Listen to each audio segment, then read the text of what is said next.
Welcome to RedBird Stock Analysis Tool Video Tutorial Series.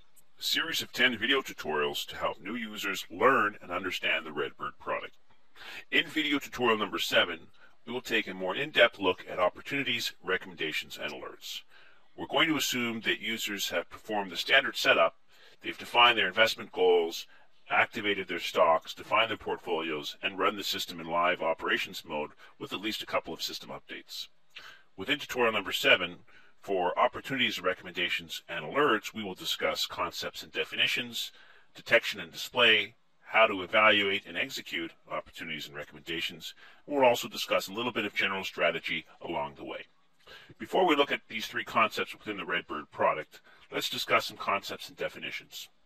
Alert. Alert is simply a notification to the user that there's been a change in price, gain, loss, or value of either a specific stock or the overall fund account.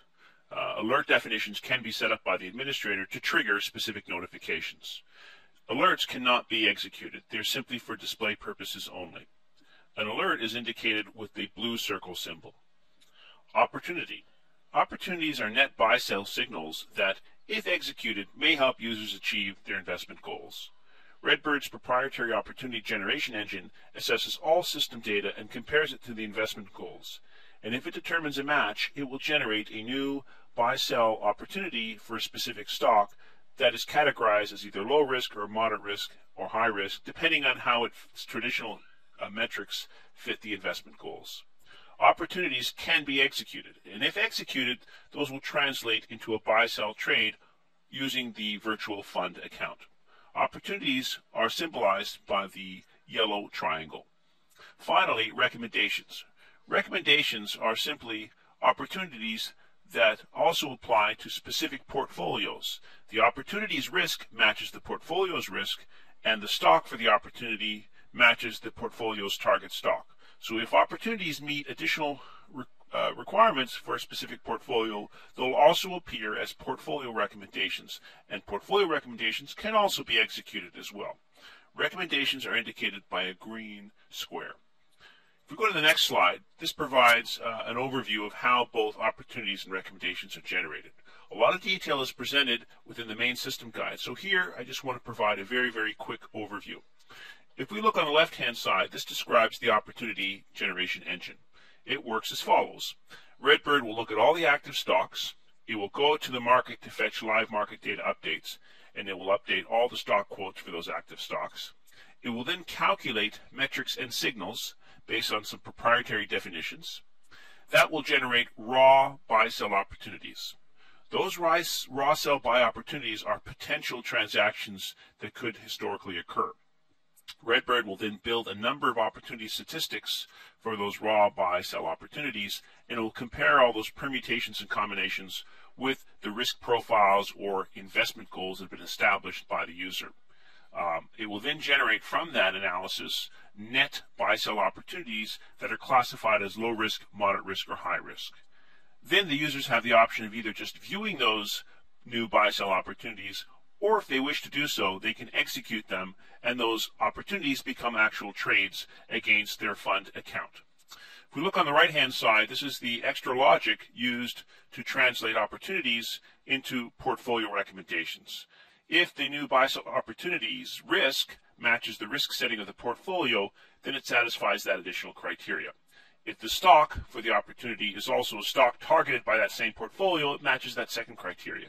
And finally, if it happens to be a sell opportunity, it's essential that that stock is currently owned or held. So if opportunities meet these additional criteria here for specific portfolios, they also get translated into portfolio recommendations. And if we go to the last slide here, these are some of the specific symbols that users will see in the live operations displays and monitors, and they will indicate the type of alert, opportunity, or recommendation. Okay, so let's go into the RedBird product itself and show those three concepts in action. The first thing we want to look at is the portfolio monitor. If we look at the portfolio monitor here, we can see that on, for example, portfolio number 2, which is currently displayed, we have a few symbols that have been detected here. So if we look at the first stock, General Electric, we'll notice that an alert has been generated. There's no opportunities or recommendations for buy sell, but a specific alert has been generated. If we click on the alerts tab over here and then click on the final tab called alerts, what we'll do is we'll just ask it to show the new alerts, and we'll see the two types of alerts that have been generated. We'll notice that the first alert is specific to the GE stock, which is why the blue symbol appeared by the GE stock, and it says stock above price. Okay, so we can interpret if we look at the alert message, it tells us here specifically current price above 5 threshold. Well, why did that get generated? It's because if I go to the portfolios button here and click on alert settings, we specifically set up an alert for the GE stock to alert us when the price went above 5. So that's why we get that specific alert. Let's go back to the monitor screen here for a second. We'll notice the second alert below that has nothing to do with the GE stock. It's an alert for the overall fund account, and it's telling us that the account cash balance currently is below the 800 threshold, which it is, because if we look at the cash balance, it says 741. Why did that alert get generated? We go back again to the portfolios tab, and we'll notice in alert settings, we had set a specific account level alert when the cash balance falls below $800. Okay, so depending on these settings here, we'll get those different alerts showing up.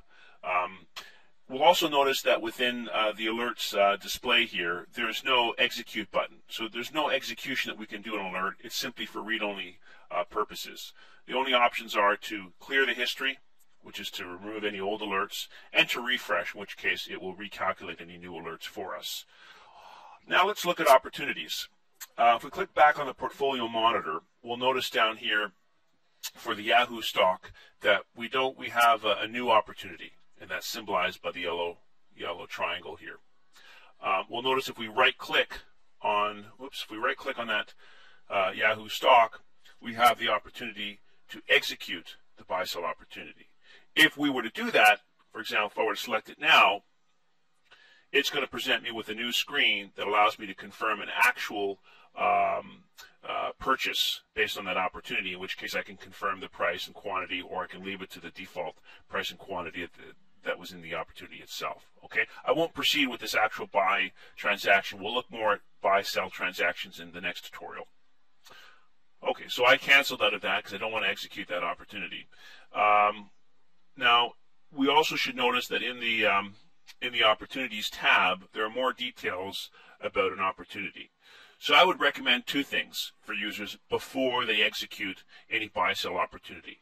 Number one is you want to make sure that the market data is current. So if we look at this example, it's not entirely current. The data in the system is just over 2 days old. So I would want to run a system update or activation first and update the data before I execute any opportunities, because prices could change and the opportunity can no longer be valid. So that's number one. Number two is I want to look at some of the details about the opportunity. And the best place to look at the opportunity details is in the Opportunities tab here within the Opportunities and Alerts monitor. And I can see here the price, I can see the risk level, I can see a few statistics here about traditionally what the win percentage is for similar opportunities and the average standard gain. So those are important metrics to consider as well. We'll discuss those metrics more specifically in tutorial number 10. What those performance metrics mean. But those are the kinds of fields I want to consider before I go ahead and click on the execute and execute that opportunity. Okay. Let's finally look at recommendations. There are no recommendations for portfolio number 2 because I don't see the green square. But if I go over to portfolio number 1, I'll notice that for the Apple computer, the new opportunity also met the requirements of being a new recommendation. Okay. So if I click on the right thing, I'll see the option to execute sell recommendation. Again, before I do that, I'm really advised to go to the second tab here, click on recommendations, and look at some of the details about that recommendation before I execute it. Okay? Executing opportunities or recommendations, whether I execute either one, has the same effect in this particular case. The final thing to mention here is on the stock monitor display, I can also ask RedBird to chart opportunities and recommendations. So in addition to seeing them on the previous monitors that I showed, I can also see the symbols directly shown on the timeline. So I may want to consider the chart of the stock and this particular view before I go ahead and execute a recommendation or an opportunity. Okay, so that's essentially it for video tutorial number 7.